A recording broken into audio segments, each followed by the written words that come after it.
Okay guys, welcome to the channel. As the title says, we just want to do a bit of a rundown on the cost for the year. That first video we put out, I don't know, a year or so ago, I think it's had over 10,000 views, so there's obviously a little bit of interest in how much it costs to run a wingless sprint. So we're going to run through that. We also didn't do like an end of season update or anything or what happened, so I'll quickly go through all that. And also at the end I'll probably try and give you a few things where we probably stuffed up a bit, so if you're a new team it might help you out a bit. But start off with the season, ended up pretty good, probably a lot better than I thought.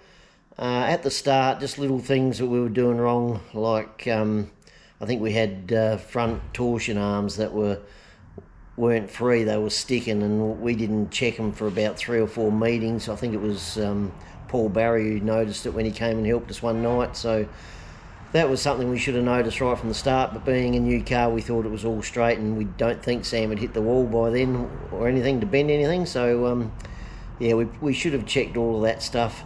The other thing was we went too long with the old tyres we got with it without doing anything to them. We're just running it and hoping that Sam will just get around okay. And at the start he looked nice and smooth, but once he got out with the fast guys he just didn't have any pace. So I remember watching all the guys grinding their tyres and getting that hard edge off them, and I'm thinking, oh, we're not going to do that, we're bloody newbies, we look like bloody dickheads doing that. So we didn't really bother too much about all that sort of stuff. But things gradually got a little bit better. I don't want to keep this too long, but once we started getting a few things sorted out and getting the tyres a little bit better, and on the odd occasion having new tyres, things started to improve.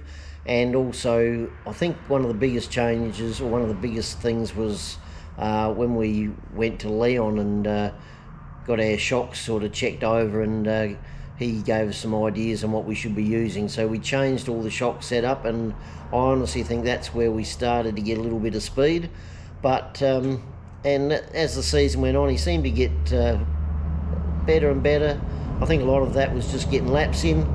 So yeah, overall it was a pretty good season. He ended up getting Rookie of the Year, which we didn't think he had any chance of getting. We were pretty sure Mitchell Rigney, and just talking about Mitchell, if you don't know, he had that big crash up at Darwin at Chariots of Thunder, and was in a bad way for a while, and probably still is a bit, but I see he's up and walking now. So yeah, best wishes to Mitch and the family. Hopefully you're getting better. But Mitch and Sam always seem to be pretty close to each other a lot of the time, but the way I saw it, and Sam too, Mitch was always a little bit quicker. So yeah, so a bit of a surprise to get that. So yeah, overall pretty good season, probably a lot better than what we both expected. We started to get things right once we got the car sorted out, but right at the end when he was going fairly quick, a lot of the top guys weren't there, so it's hard to judge yourself. So we know we've got a long way to go, and we really still don't really know what we're doing. We tend to fluke it every now and again, but as I've said before, if we can become around the top 10 team, we'd be pretty happy. And you do a Bradbury every now and again, that'd be pretty good. But we're in there to have fun, and if he starts going faster, that's great.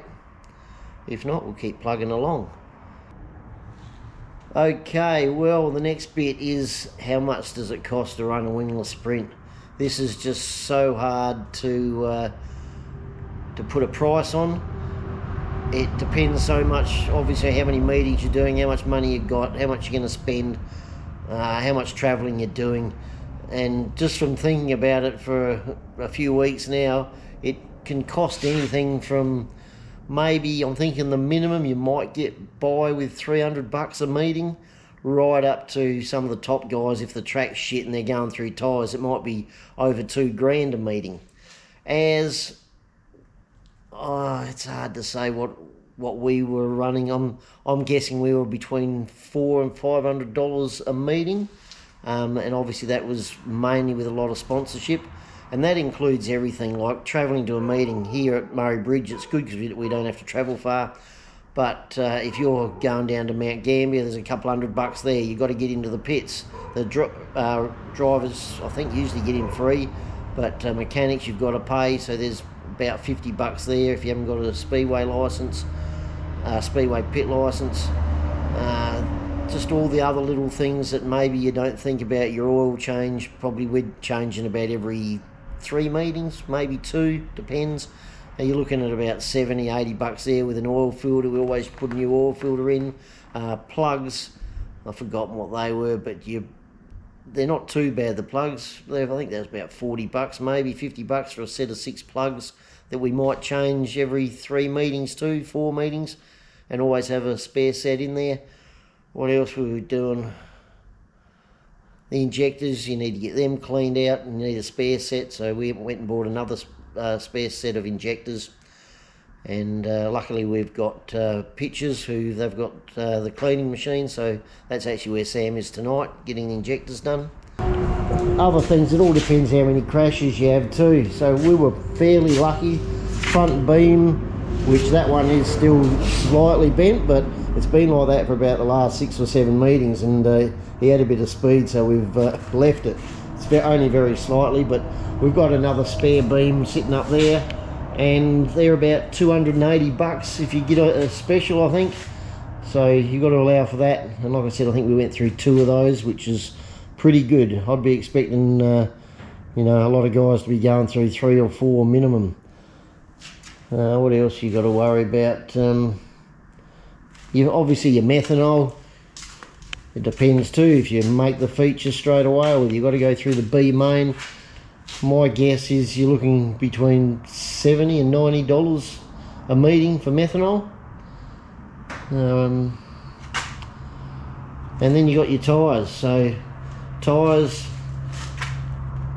you might just go and get some second-hand ones for your first season and get them off of the sprint car guy. You might fluke some for free, but you're probably going to have to pay $50 to $100 to get some tyres. Those tyres, all depending on the track, they might do 2 or 3 meetings for you. If it's a shit track, you might bugger one up in one race. So you just never know with the tyres. And really that's about it. So as I said, I'm guessing our price per meeting was around the $400 to $500 mark, and that's including the wear and tear on the tyres. We had a couple of meetings where we shot them to bits during the meeting, and we've had other ones where the tyres have been great for 3 meetings. So it just all depends on the track. So I think that's about it. Lots of other little things that you're going to be changing and things stuffing up. So, but as for if you're thinking of getting into the class, I'm hoping I'm not scaring you off, because for a motorsports class it is bloody cheap. You look at a Hyundai XL or road racing and stuff like that, it's costing you about $1,000 just to enter. The good thing about these, no entry cost, unless it's a series. They might charge you $150 to enter for the series, but there's a bit of prize money on that. But most of the meetings, they're just free to enter, so you just rock up or nominate. And yeah, just a great class. And at the start, even if you're not on the pace, or you're always going to be on the pace with someone, because there's so many in the class, you're going to be out there having a bit of fun, and you're going to be racing, and you'll just gradually learn as you go along. And I'm making it sound like we're bloody experts, but if any of the top guys ever watch this shit, they're just going to think, what's this dickhead talking about? But I'm just trying to give you guys, the new guys that are maybe thinking of getting into it, roughly what we've been through for our first season. And I'm probably talking a lot of shit and probably stuffing things up, but yeah, that's just the way I've seen it so far. So yeah, if you haven't thoughts of getting in the class, get in it. It is a fantastic class.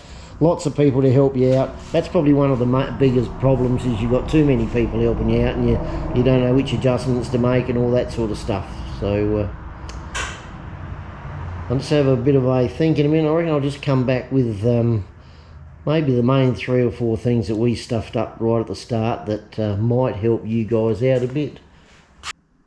So the main things that got us a little bit faster, and I'm not saying we're faster or anything, he's going okay, but you know, it's nothing brilliant. But the things that got us a bit of pace, and I think the number one thing where we started to improve was the shocks. We had, when we got the car, we had a slick set, we had a medium set, and we had a grippy set. And Sam, it was just too loose for him all the time. He just wanted it driving. I don't know if that's coming from the bike or what it is, but it was always loose. So we ended up doing a lot of things wrong, and maybe adjusting the back right hand wheel in too far, trying to get drive, and then that buggered up the handling a bit. But definitely the biggest change was when we got Leon Hensey to check our shocks, and he just told us what to do, which shocks to put on for different tracks. And I think we just ended up using his slicker set most of the time, or his softer set. So I think that's how it works. They just got numbers on them, so we just follow what he says to do in the book. So that was definitely where we started to get a bit of speed. Once we started putting some decent rubber on and grinding the older tyres back, getting that hard surface off the top and getting down to a bit of softer rubber, that definitely helped too. The blocking and all that, people will talk to you, you've got to obviously get that right, but I don't think it changed too much with us. Torsion bars, everyone's going to tell you different things with torsion bars. We've played around a fair bit halfway through the season and towards the end, and we think we've got a setup that Sam likes.